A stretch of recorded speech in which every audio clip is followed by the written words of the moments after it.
family, God, and vodka neat. My autistic elder's truth.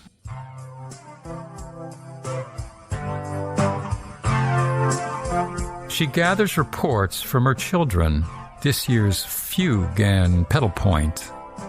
Her table, a feast of sand. Content note. I want you to know this one's a bit raw, even for me. Offensive language, substances, mental health struggles, cult references, strong feelings, experiences, conclusions, a very personal truth that you may not share. Today, I intertwine my birth family, religion, and the dynamics of control against the backdrop of real events in my winter of 97-98. When the Hale-Bopp comet was fading in the northern New York skies, and the memory of the Heaven's Gate suicide cult was still fresh in the national mind. This is a hybrid piece. In my mind, it's a movie, or better yet, a streaming miniseries. You know, scenes, background music, jump cuts, starts with a teaser, then the episode, theme music to close. And that week before the next episode really matters. Stuff sinks in before the next epi takes you to a very different place. So you may enjoy digesting one section, then come back. But you guys probably loved Stranger Things or Pulp Fiction back in the day. Given that, I pray you can follow me on this one. Sneaking my mother's creepy god on high. Prelude, December 1997. Establishing shot. I begin, There's Heaven's Gate. She fiddles with the binoc dials. Where should I look? She asks, breathless, trudging bootless. I barely hear her over the crackling snow beneath my feet, but say, There, that smudge in the sky. I point again. UFO cult chooses suicide, the TV said. 39 bodies in matching Nikes, the photo read. No Kool-Aid on crime scene, the coroner led off. I close wet eyes to the hiss and sizzle of the northern lights over my head. Silence. Then the cold murmur of the cold mother. That's why they died? She shrugs. My eyes open. Careful, I shrug. Maybe they saw a signal from aliens, or maybe God on high. Who knows what grimdark sign they read that silent night? Wordless, clueless, a comet sailed ribbons of green and purple light. One cold blue, one hot pink tail, fading from history's sight. So we stroll on into fake New Year's dinner, 'cause not everyone could schedule in the real one. How rare it is, a two-tailed comet in the sky, a lover doesn't lie with her eyes, that you greet one free man before you die. How rare it is. How rare it is. Dinner music. Point of view shot. My mother in a halo of candles. My mother wrapped in smoke. My mother in dark shadows, measuring the length of my rope. She gathers reports from her children, this year's fugue and pedal point. Her table, a feast of sand. Youngest Mark files his, a new open source project. I'm really getting seen. Lifting my glass to him from the dark walnut table, I sip vodka. Neat. Martha next from her foreign outpost, a well-received talk given. Vodka. Neat. Second oldest Luke comments, wearing a dead father's mantle. So proud of this my family. Progress on nearly every front.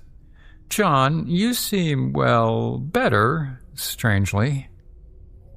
Yeah, vodka, neat, and deep.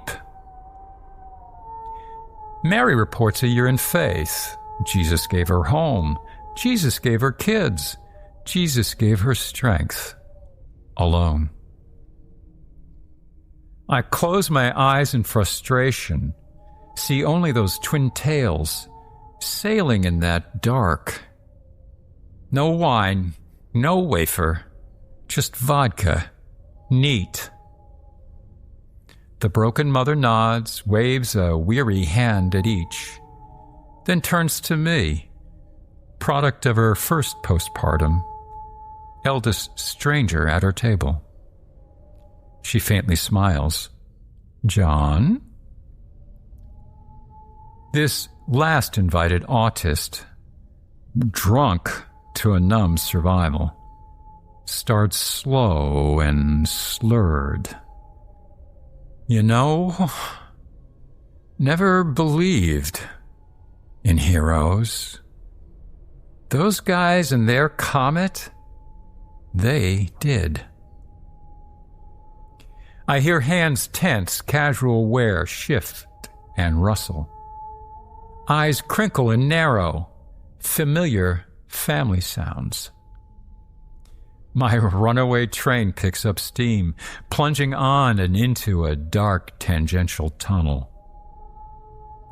A part of me rejects a God born perfect without sin, casually tossing miracles like candy and coins, sublime, from a gaudy Mardi Gras float to kids playing in the grime.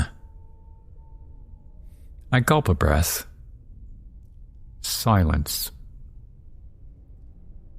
A child, high on a stone altar, a hand, a knife in midair, a sacrifice for appearances, like 39 bodies in matching Nike pairs. How fair is it Jesus and Jim Jones both got emails from beyond? Love rusts till it's just one more bond. Your soul's released when your last day's dawned. How fair is it? How fair is it? Interlude, January 1998. Flash cut. Couple weeks later, ice storm of 98. A friendly, family game of cards. Frozen in time, frozen in mind. Aunts, uncles, and cousins. No one's got power. Trapped. Cabin, cards, liquor. Discussions. Killing time. 3 days. Instead of each other. Oh shit. There goes that bid I swore I could make. Under my breath, damn it to hell. Then head down out loud. Oh shit. I'm staring at the hand they dealt. So many near-miss combos, so many runs that went nowhere. My bad, I should have played that 9. My mind's off wandering again. Let me grab that back, this time. No, you gotta drink. You gotta drink. This time, every time. Rinse, repeat. Mistake over mistake. Vodka neat, vodka neat, vodka. I wake to laughter. Uncle Johnny, you're the dude, from stuck-up cunt to puking in your shoes. Man, can you let go when you want? And let go I did. A distracted juggler drops his satin ball. A drunken knife thrower ties assassins and assistants to the wall. The smoking fortune teller wheezes, "Doom finds us all." A ringmaster's whip echoes through an emptying hall. Cadenza for the end of time. Extreme wide, panning shot. My catechism asked, why did that God make me? And I ask, why did this unbonded mom have me? To both cluck in disappointment over commandments I was born unable to follow? To follow a comet into desperation, dissolution, suicide, and the peace of no need for understanding ever again? There is no hero, no God, no bodhisattva, no parent that does not hide the dazzling confusion in a burning bush, or explains to me, like I'm a 5-year-old, why this twin-tailed comet still sails across my mind. How rare it is to find a God doesn't want more than he gave. A lover who can stay, even while I rave. A man who can live, not caring if he's saved.